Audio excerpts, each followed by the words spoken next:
J'appelle maintenant monsieur le second secrétaire de la conférence, Grégoire Mouly, dit le Magnifique, pour répondre à cette question dont nous connaissons déjà tous la réponse. À qui appartient la Garonne ?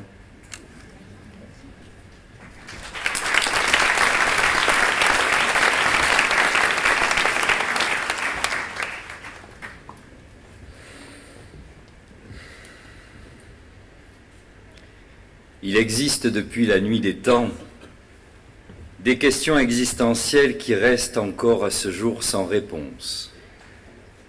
Des questions qui se veulent profondes, philosophiques, des questions qui résonnent sans cesse dans notre être et qui, vous le savez, ont façonné l'humanité. L'existence de Dieu, la quête du bonheur, la recherche de la vérité ou de la liberté. Ces mêmes questions qui font sens pour chacun à un moment précis de notre existence. L'amour, jusqu'à quel point? La mort, pour quand? Le Pas-de-Calais, pourquoi? Mais pour moi, il n'en existe qu'une seule qui vaille, qui veille et qui sommeille encore dans le midi. Une seule question à laquelle bon nombre de sudistes, les vrais, tentent encore et toujours de répondre au fil de l'eau. À qui? À qui appartient cette vague d'émeraude, cette belle du Sud qui arbore et déborde sans cesse? À qui appartient cet animal bondissant des Hautes-Pyrénées comme un zeste d'Espagne, pays où elle est née? À qui appartient la Garonne? En somme, et pour les plus téméraires, au regard de l'article 544 du Code civil et de la Convention de Vienne de 1815, qui a le droit de jouir et de disposer de ce cours d'eau naturellement navigable, qui sépare et traverse plusieurs territoires, et ce de la manière la plus absolue qui soit.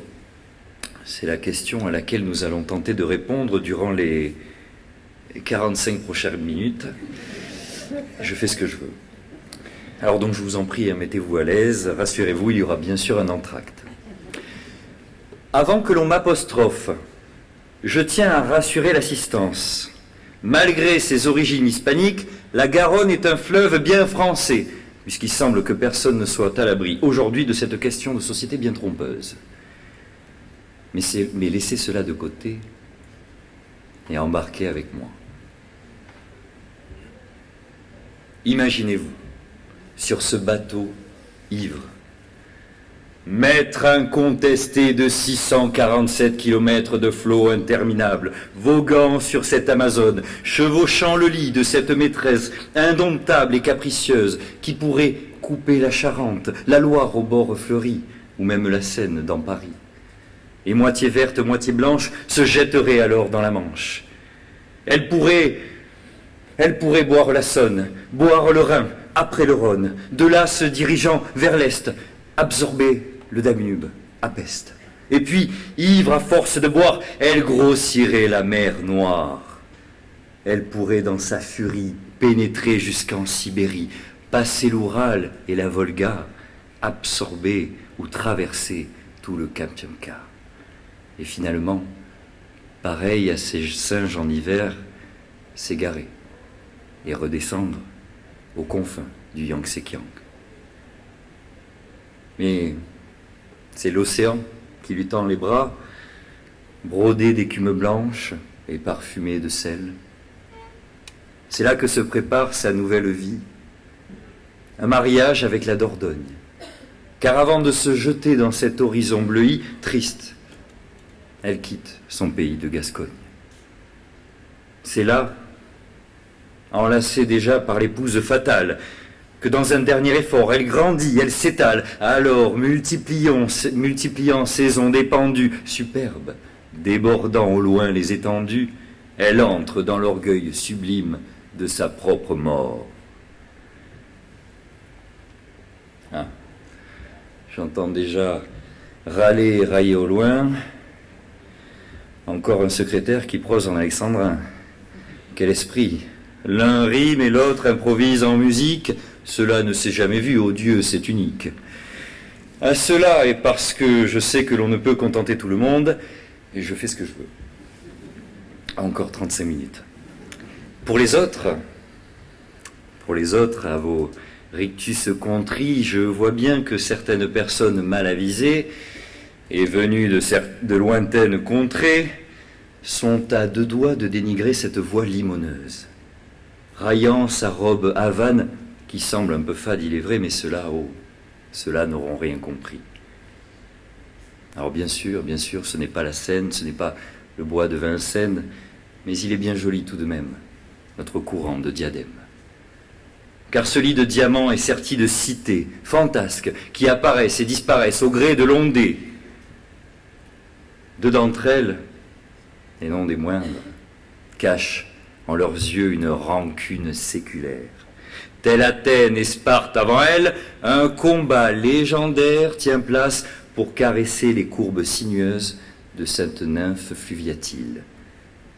La suprématie, mesdames et messieurs, du Sud-Ouest est en jeu, question d'honneur.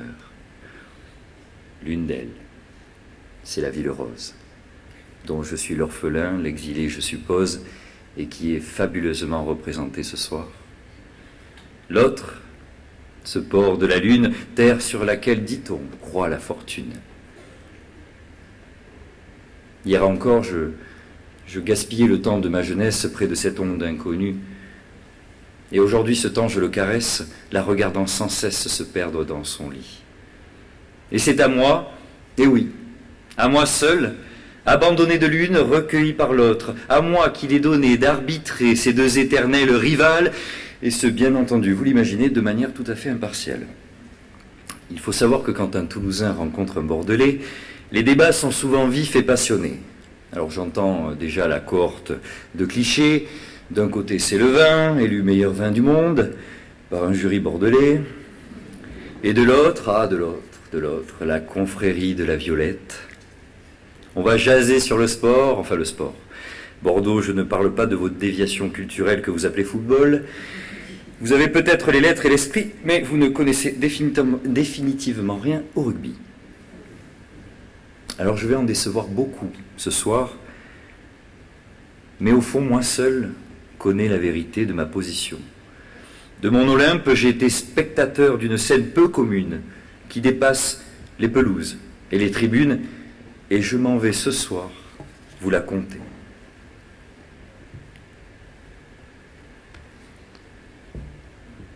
C'était un matin, ou peut-être une nuit, où près de la Garonne je m'étais endormi. Je la regardais, onde légère qui coulait telle une reine vers ces cités, elle glissait glorieuse sous la splendeur des arches, tandis que le soleil allait se coucher le soir dans les nuées et que les ombres lui fermaient la marche. Sur le quai, un Toulousain, rêveur et ébloui, contemplait les eaux vermeilles et sur ces flots somptueux descendre son soleil. Chemin faisant, il vit la pointe d'un bateau voguer. Mais oui, sans me tromper, c'est bien Bordelais. Ce dernier remontait les eaux sans fin. Il apportait à qui le veut, le blé, le fer, le bois, le vin, et finissait d'accoster en pleine manœuvre. « Et là, mais que fais-tu donc sur mon eau, sur mon œuvre ?» invectiva le Toulousain. « Ne sais-tu donc point que de l'Espagne à l'océan, cette belle est la mienne ?» « La vôtre ?» ricana le Bordelais. « C'est bien là la dernière des bêtises. Souffrez, jeune freluquet, que je vous contredise. Il n'y a qu'un prince de ce fleuve hurlant, un seul roi qui, du haut de ses grands quais blancs, regarde s'avancer ses flots nobles et lents. Je possède des richesses, des merveilles sans nul autre pareil. J'ai dans ma cale fraîche un courant d'allégresse, de l'or rouge, jaune, rosé, qui, sous sa prison de verre et sa cire vermeille, laisse couler un chant de lumière et de fraternité. Voulez-vous éventuellement l'accompagner d'un petit cannelé ? Ou bien des huîtres d'Arcachon feront toutes les façons. Ce monde opiniâtrement clos, à l'intérieur duquel l'on trouve tout à boire et à manger, et sous un firmament, à proprement parler, de nacre, les cieux d'en dessus, s'affaisse sur les cieux d'en dessous, pour ne plus former qu'un seul tout. En somme, bonbon, le roi ici, c'est moi. À ces mots, le Toulousain se forge un festin qui le fait baver d'appétit. Mais rassurez-vous, le matin sera gaillardi. Tu ne m'auras pas, ce berceau de roc, il est à moi. Tu parles de cuisine, ah, tu verras, tu verras. Prends donc ton vin de bourgeois, va, pour venir napper mon foie gras. Un peu de poivre blanc et du sel, c'est bien tout ce qu'il faut à un foie pour rehausser le goût. Choisis donc ton opium, saucisse, canard au parfum de violette. Rassure-toi, poulet et cassoulet seront aussi de la fête. Et enfin tu comprendras comment faire d'un repas un moment délicieux où la bouche et l'esprit sont transportés aux cieux. Mais laissons là la cuisine. Parlons de votre temps. Si vous cherchez le soleil, rassurez-vous, il s'est caché dans mon accent. Et comment s'appelle déjà cette flaque dans laquelle constamment vous vous contemplâtes, narcisse que vous êtes? Cette flaque, vous vous moquez? C'est notre miroir d'eau. Oh, miroir d'eau! Oh, moi qui vous pensais écolo. L'or bleu n'a donc pour vous pas de prix. Nous ne sommes pas écolos depuis longtemps, pas longtemps du tout, depuis hier seulement. Eh, ça sent le sapin, dit le Toulousain. Elle est facile. Le Bordelais acculé reprit sans satiété. Et que dire de vos esthètes? À Toulouse, personne n'est à la fête. Heureusement, nous avons les 5 M de grands dieux, Mauriac, Montaigne et même Montesquieu, et maintenant Molteni et Mouly, sans oublier Christophe Maille, enfin m'a-t-on dit. Que vous êtes niais, mais que vous êtes nigaud, gardez donc vos obispos, nous avons nos garrots. Un Piaf au masculin qui a tiré sa révérence, l'acrobate des mots qui a pris d'éternelles vacances. Pendant que les badauds se cherchaient querelle, sous l'ombre amère à l'abri de bateaux, le bruit vint troubler le sommeil d'un Parisien dormant non loin d'un ruisseau. Quel est donc ce vacarme, ma mère? Qui vient troubler la nuit du prince des faubourgs que je suis? Encore des provinciaux. Point de civilité dans ces contrées. Le Toulousain au Bordelais interloqué. Qui c'est celui-là? Personne. Ben comment donc? Ne vous y trompez point, c'est un Parisien. Ville scélérat, il m'en vient tous les matins. Par bateau, en voiture, ils prennent même le train. Confinés par le sort dans un bois solitaire, ils sont devenus fous. La raison d'ordinaire n'habite pas longtemps chez les gens séquestrés. Laissez-moi un instant l'adresse où il habite pour y mettre en fondement un plot de dynamite. Et quand je parle de fondement, je n'évoque point les bases qui font d'un bâtiment tout d'un bel avantage. Vous n'en avez donc pas dans vos contrées? Ouais, si c'est le cas, nous en serions déjà vaccinés. Le Parisien reprenant.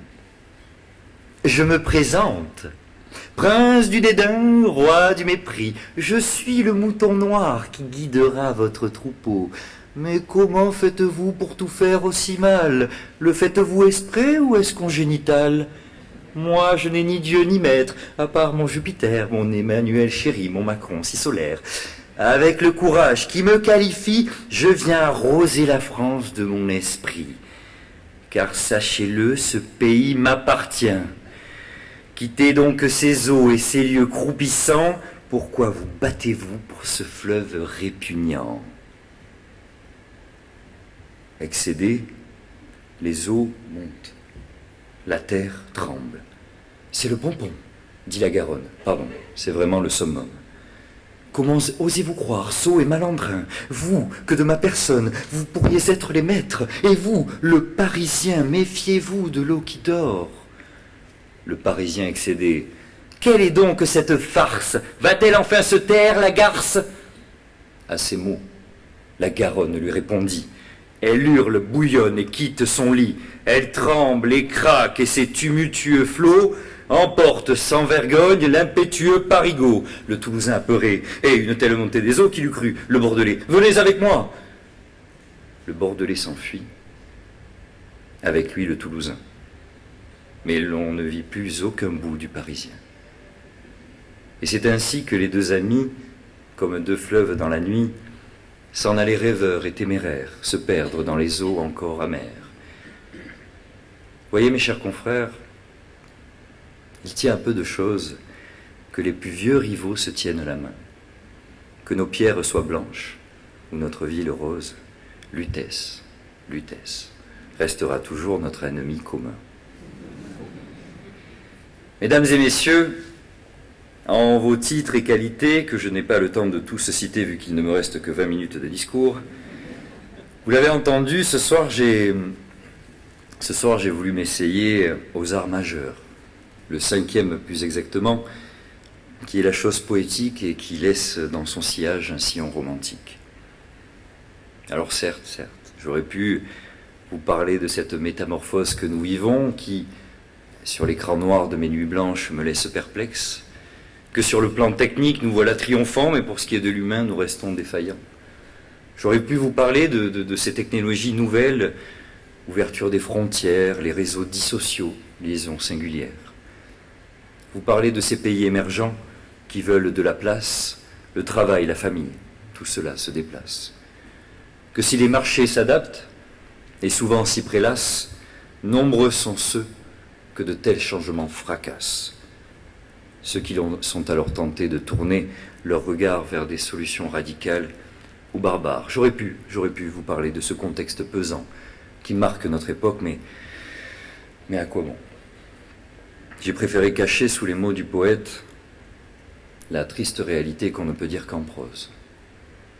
Et puis, j'ai la chance ce soir de m'exprimer devant les plus belles lèvres que Bordeaux puisse connaître. Et aussi d'ailleurs, rassurez-vous, les extérieurs. M'exprimer devant ceux qui chaque jour vivent et se battent contre ou pour ce que je viens de dire. Et de cette époque, certains en parlent, en ont parlé ou vont en parler bien mieux que moi. J'ai voulu, si ce n'est apporter une respiration, tenter de suspendre l'instant.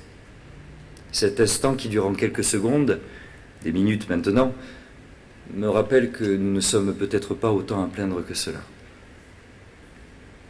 J'ai voulu vous parler d'amour, puisqu'il faut en parler. J'ai voulu vous parler d'espoir, puisqu'il faut l'inventer.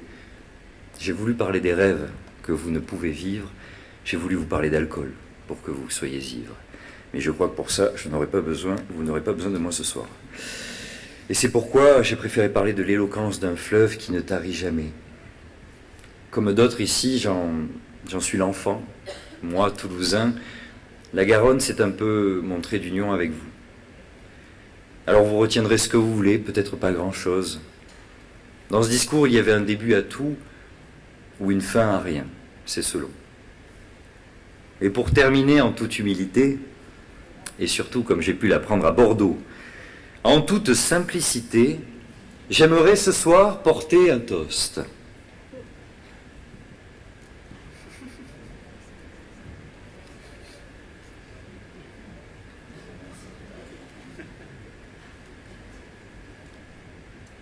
Alors, pour la petite anecdote, j'avais demandé au moment de mon discours que chacun d'entre vous reçoive une coupe et puisse, tour à tour, trinquer avec moi. Mais la salle n'était malheureusement pas libre jusqu'à mardi.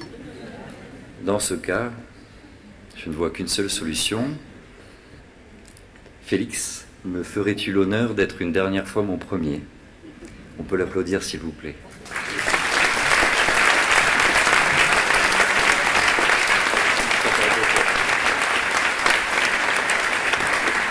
Merci pour lui, il n'avait pas prévu ça. Alors pour information, Félix, il reste 10 minutes de toast, donc tu te mets à l'aise. Ce soir, je lève d'abord mon verre à notre réussite socio-économique à tous, car c'est important. Je lève ce verre comme vous voudrez, ou après. Je lève ce verre à Toulouse, bien sûr, à Bordeaux surtout, qui s'assemblent, quoi que l'on dise, comme 2 gouttes d'eau, 2 gouttes de Garonne. Je lève ce verre à ma famille, présente ici, parfois ailleurs, à mon amour. Je lève mon verre à l'amitié que j'ai trouvée ou retrouvée. Je lève mon verre à ce barreau avec qui j'ai encore fort à faire la conférence, la revue et autres ministères. Sans commune mesure, je lève bien sûr mon verre au courage. Tiens encore bon, Félix, il reste 7 minutes.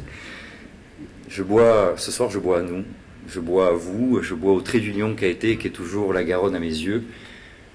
Félix le sait, chez moi on dit que un Bordelais c'est un Toulousain qui est tombé dans la Garonne.